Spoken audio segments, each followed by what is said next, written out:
Hello and welcome back to Crit and Crit. I'm Scint, I'm Axion. and we are continuing our discussion of Brandon Sanderson's Mistborn, The Well of Ascension, while we play through The Legend of Zelda, Oracle of Seasons. This is going to be one of those rare series later on where I actually have to make sure very carefully I'm saying the right subtitle for each, because I almost said, Oracle of Ages. Yeah, that's the other game in the set. Well, what I'm going to say is it's a really good thing we're not playing that one, because can you imagine the confusion when we get to the third book? The Hero of Ages? Did you forget about that? No, I hadn't forgotten.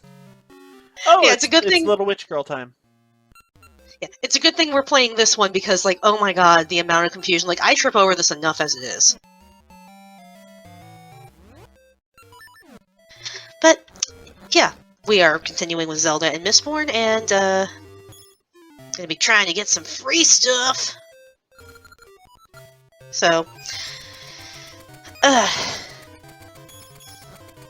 sorry, this is distracting me for some reason. It shouldn't, but... Political intrigue!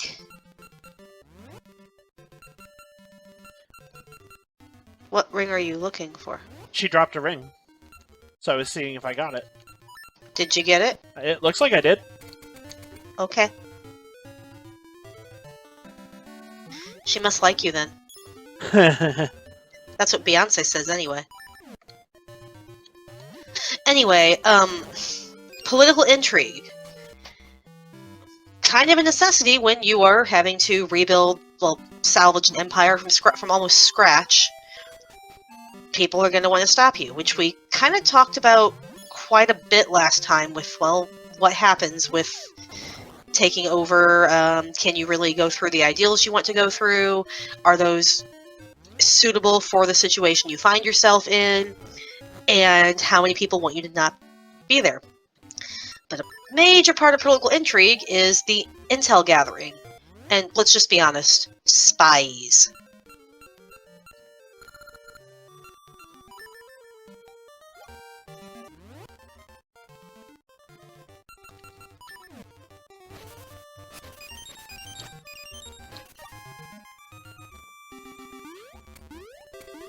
So, today's episode will be about spy shenanigans. Yep. And there are several people in the cast who play this role. Most obviously, we would have Tensoon / or Sir, who Kandra are very good spies because they literally basically become the remains they ingest. So in the first book, he played the role of Lord Renault. Now, he's playing a dog, but more accurately, Tensoon is playing the part of Sir. More subtly, all around. Because it's not really confirmed to the reader until the very end that basically she got into the city to look for the ATM reserves. And because she plays the dits so very, very well, not one person questioned it. Can't go that way with the bear. It's unbearable. To a lesser extent, you could argue that Zane kind of is, because, he is certainly getting a lot of information on Vin. But, yeah, several people playing the role of spy. But what I find more interesting is just the impact that knowing you have spies about has on everybody else. Especially when you know that you have another Kandra around, which means it's very, very difficult for you to be able to tell who it is.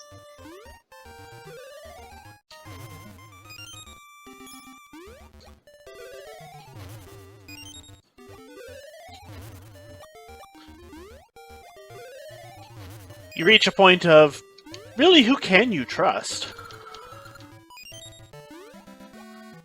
When anyone around you could be the spy, because they can mimic anybody perfectly. And we see Vin is able to tackle this to some degree by checking when certain people are using allomancy, because Kandra can't mimic that, but in the long term, that doesn't actually help her all that much. It lets her rule some people out. It lets her rule out several people, but she actually has to make the conscious decision of, do I suspect Ellen because he's not an allomancer? But she very, very deliberately says, no, I am deciding to trust Ellen, which is actually huge for her in so many ways. Yep. But yeah, it very much limits the number of people that could be her primary suspects, leads her down a bunch of red herrings as well with the fixation on Demel. Because, well, he's the newest member of, like, the inner circle, so to speak, so of course he's the natural one she'd suspect. I do find it really interesting that despite the fact that Vin very clearly never trusted Orsur, didn't like him at all, she never suspected him of being the one who was replaced. And to some degree, I can understand that. I can see the logic of, well, it can't be him. He's already a spy. And not considering the idea of, well, yes, the person that's a spy would be the best person to replace with another spy, because you'd never think to look there. I get that too. It's just, like I said, I find it interesting because she already had started out not trusting him, and was encouraged by the others to trust him, and then got betrayed as a result of that. I don't know. I think it's interesting. I definitely think it is interesting. I also think there's a lot of, like, the others who are more used to being around Kandra are somewhat familiar with the contract, which Vin is just continually frustrated by because every time Tensoon brings up the contract, it just means he doesn't want to talk about something, or can't talk about something. So I think a lot of them just assumed that it's in the contract that Kandra can't kill Kandra. Yep. Which I don't believe that was ever confirmed or denied, or it might just be a case of I don't know if the situation ever had come up.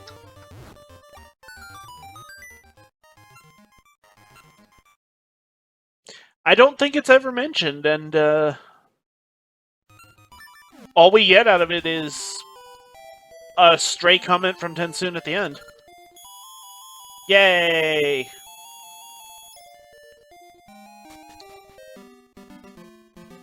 Yeah, Tensoon's going to be in trouble for so many reasons. Hey, let's tell the most powerful Mistborn that we've ever met how Kandra can be controlled with physical allomancy. This will not at all cause any problems.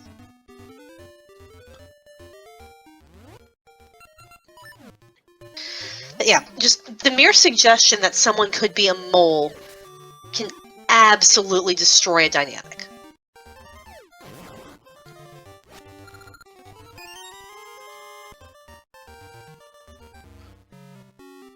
Oh, hey, look, here we go again.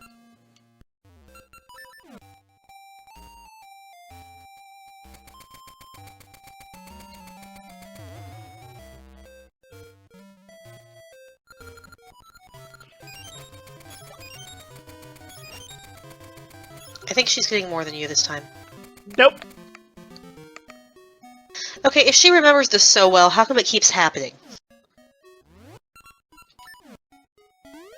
Mostly because I have a ring that makes her show up more often. Okay. But, yeah, I will note that, like, so my notes for this episode are literally just say spy versus spy.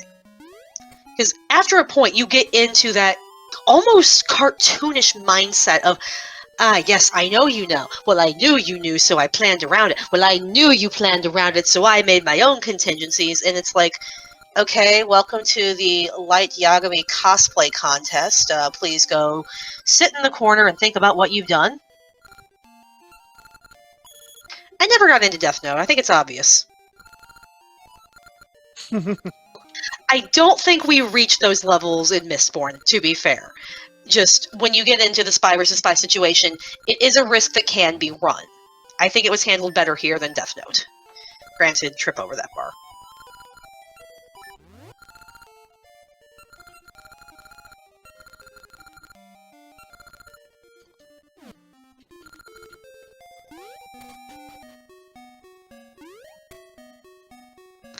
But yeah, since not everybody knows that they're looking for a mole, I can only imagine how the rest of the crew reacts to the fact that Vin very clearly is just asking really weird stuff. Like, I think Dox was too distracted with everything to really be suspicious of why she was asking the questions she was.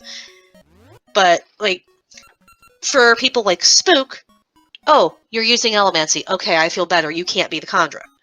But for the handful of people in their inner circle of Elend, Dox, and O, who were not Elemancers, only so much you could do. And Clubs barely escaped suspicion, and it's only because Vin had the ability to pierce copper clouds. Otherwise, he would have been undetected.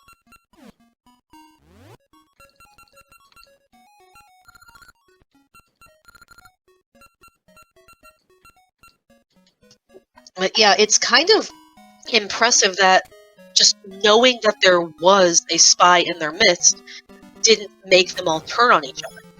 I think if Vin had gone through less character development, it might have actually caused real damage to everybody. I could see that, yeah. Where Vin's whole thing is she has some pretty major and justified trust issues. And most of her character growth has been slowly learning to overcome those issues to become a more, whole person. Mm-hmm. Like, the fact that she has those trust issues but is still trying desperately to be someone that she feels is worthy of Elend is really telling. And the fact that Elend is so patient with her and knowing that she needs him to be that patient, that's huge. And, God, can you imagine what it would have done to everybody if Tensoon had impersonated Elend? I mean, it would have completely destroyed their new system of government. Here's the funny thing. It actually probably would have been the smarter option for them to do, because then fake Elend would have just handed the city over to Straff under orders. Yeah, it would have destroyed a whole bunch of stuff. Like, it would have caused other problems too. But oh well, yeah, but it would have been. I meant it would have been bad for the protagonists if that. Oh yeah, yeah. Yeah, no, yeah, it definitely would have. It would have been the better, more tactical choice. Then again, I think Zane was the one making these decisions, so yeah. Where is this Eyeglass Lake place? Is that this? No, that's yeah, I Second imagine City. It's water. Do you have a general direction?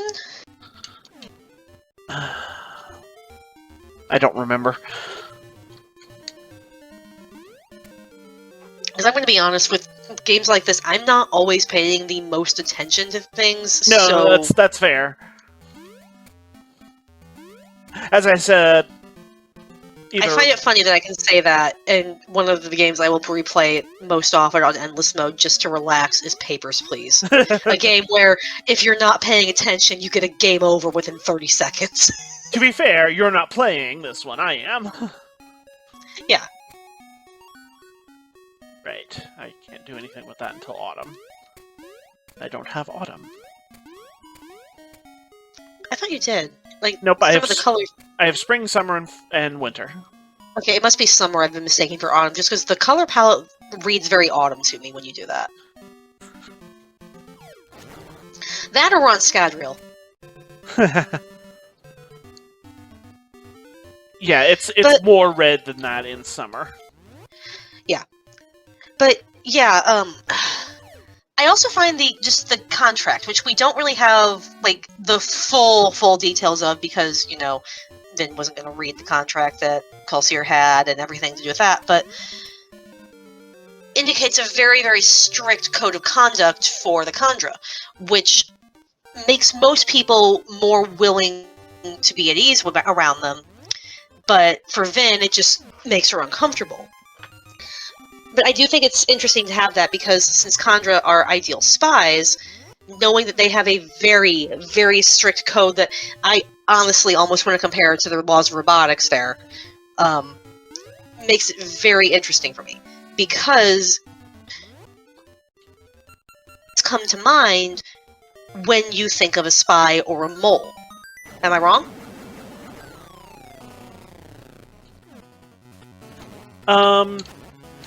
I can see the logic of that. But yeah, it's like when you find out a character is a spy or a mole, I mean, like, just think in real life. Benedict Arnold, if you call someone Benedict Arnold, you are not complimenting them. Like, being a spy, a double agent, a mole, whatever, it's not usually something to be celebrated. It's more often seen as an utter breach of trust. And to be fair, it kind of is. Your whole purpose is to gain their trust for the gain of your own or whatever cause that you are on the side of. Whether you believe in it or you're just on the payroll. She is not having a good day.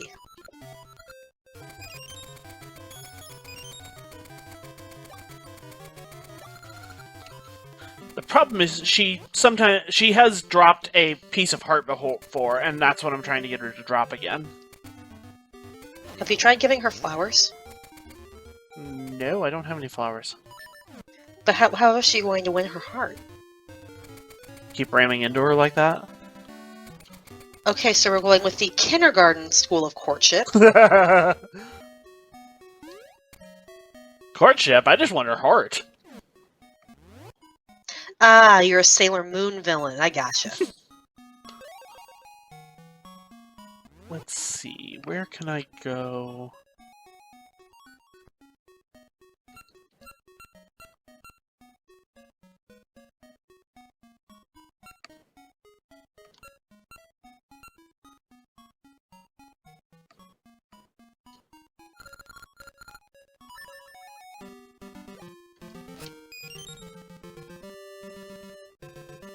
Yeah, this is Autumn.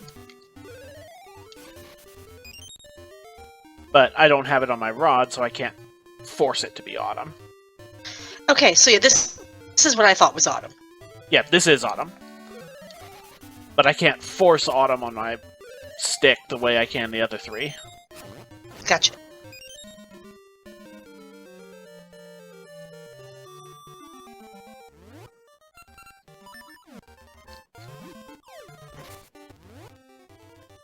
No, I need to go south.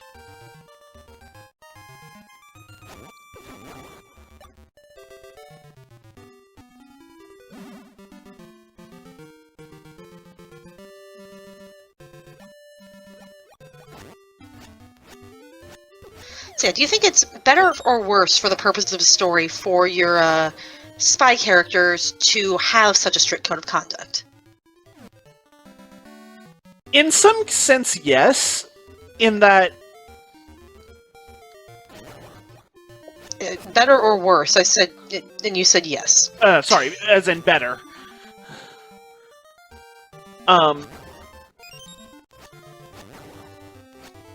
For one, it makes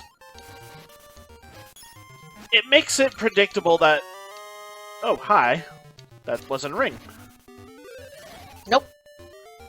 It makes their activity a bit more predictable.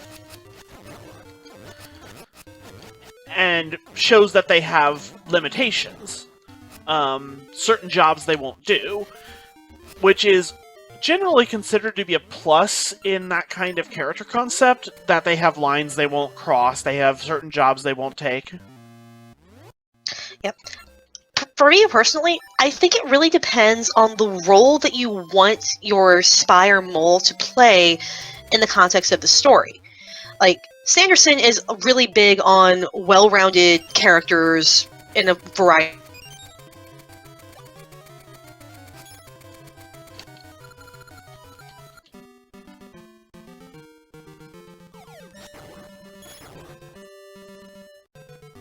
You were saying? Of place and who called. When did I cut out? Because I've been going on for a bit. You cut out at variety of. Variety of background characters who are fairly well rounded. Well, not really background, but like Tensoon, who is our primary spy. We don't find out he's the spy until right near the end of the book, but he's a much more fleshed out character than, say, the the tailor who called for Ellen's removal. Finland? Something like that. I know it started with PH. But yeah, it's just like he knows when to have a character who's got like one or two personality traits and leave it be, and he knows when to like actually flesh them out. In this case, it made more sense for the characters who are playing the role of spy to gather information or do whatever to be more well-rounded. Like, either because they were intended to be used again, or because they needed to be that fleshed out to play the role they're playing. Like, Zane needed to be fleshed out to be like a significant foil to both Vin and Ellen.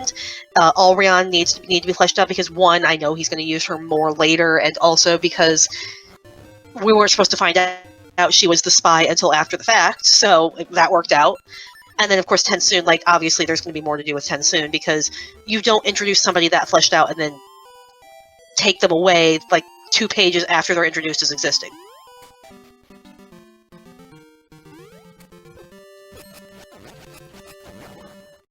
But, yeah, like, I think for other stories, like fairy tales, the spy just being, yes, I am evil and here to do spy things, mwahahaha, serves the format better. Does that make sense? Yep. They have a different role in the story to play. And a different,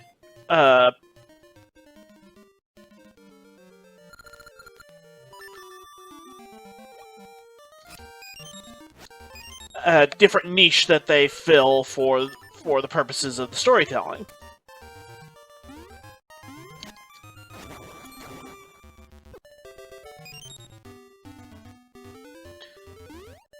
No, I've been this way already. Do I need to go up to that weird graveyard thing? Well, in a video game, if there's a graveyard, you probably need to go there. Oh.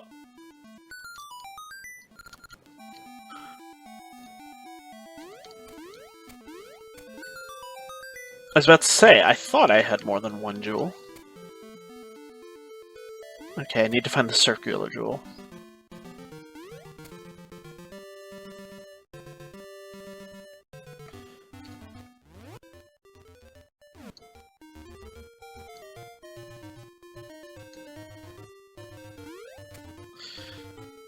But yeah, do you have anything else you want to add?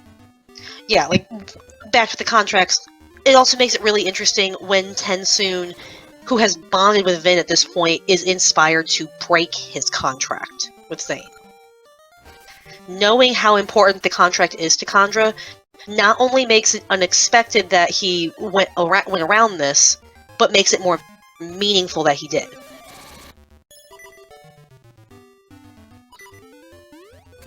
So sometimes it's important to establish that, like, my character has this moral limitation to make so we can set up that it would be out of character but still make perfect sense that they would break that limitation.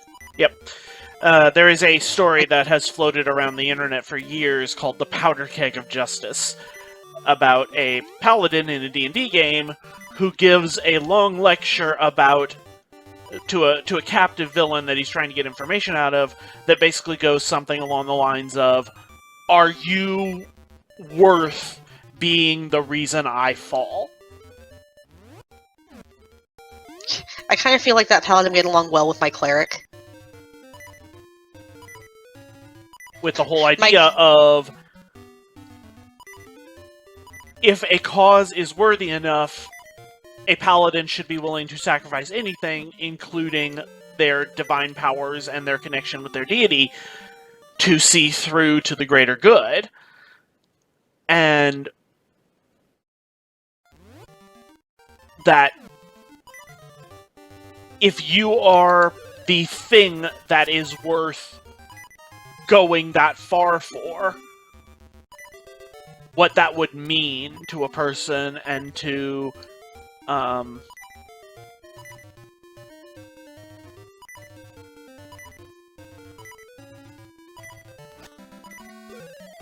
that kind of mindset.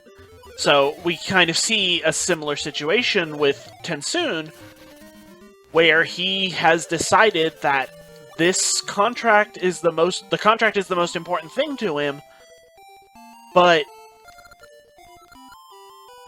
east. But he has found something that's worth breaking the contract for. And that results in him turning against Zane at an extremely vulnerable moment. Right when Vin needs him to. Oh, okay, Yep. I see it now. There's the eyes right there.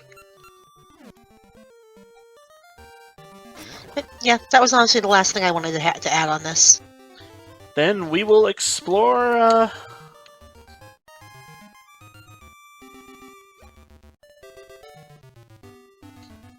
this area and see what we can find next time. Okay.